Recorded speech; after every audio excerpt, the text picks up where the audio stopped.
That got me thinking about this one time. This woman, she went to do her washing, and she gathered up her things and she went down to her washing place and she realized she didn't have no soap. And no soap. And so she called out to her young, she said, "Son, come here, come here." And he and that little boy came running up. She said, now son, I need you to go to the store for me, and I need you to get me some soap. Now you go straight there, you hear me? And don't you forget soap.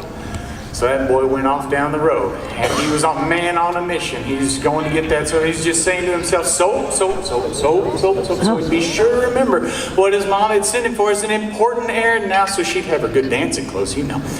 And he's just going down the road, concentrating so hard, soap, soap, soap, soap, soap, soap. Before long, he'd come to a slick spot in the road, and he wasn't paying any attention to where he was going. He slipped and fell down. He got back up, dusted himself off, and he couldn't remember what he had gone for. He couldn't remember what his mom had sent him for. So he walked back for it and slipped and said, "Now right there I had it. But right there I lost it. Now right there I had it. But right there I lost it." And he just kept going back and forth like that. Right there I had it. Right there I lost it. Just back and forth till he had worn him a regular loblolly there in the path by the road. Had the mud mire clear up over his shoes. Now folks, this wasn't quite a big enough loblolly to swallow a police cruiser. But it was pretty bad, the mess he had made there. And about that time, a man come along, and there was that boy just going back and forth. Now right there I had it. But right there I lost it. And the man said, "Well, what you lost?" And the boy just said, "Right there I had it. Right there I lost it." And the man said, "Well, what you lost, son? I'll help you look for it." The boy just said, "Right there I had it. Right there I lost it." Well, the man thought the boy must be crazy, so he just shook his head and turned to go on down the road, and he slipped in that boy's loblolly like to fell down. He said, "Whew, shoot, that mud is slick as soap." That boy said, "Soap, soap, soap." That man thought that boy was making fun of him, thought he was mocking. He said, "Look here, boy."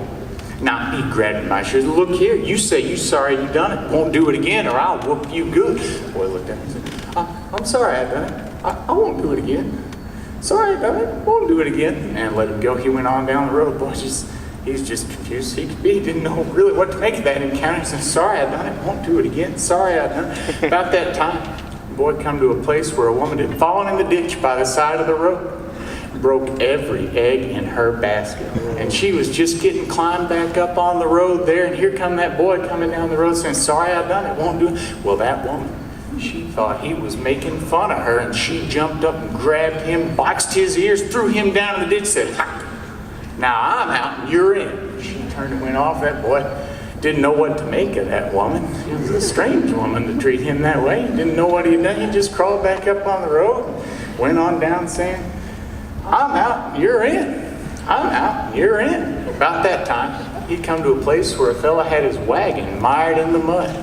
It was deep mud. One wheel was clear up to the hub. And that boy was saying, "I'm out, you're in. I'm out, you're in." Going down. That man said, "Boy, you ought to say that. Come over here. One's out. You got to come help me get the other one out or I'll whip you good."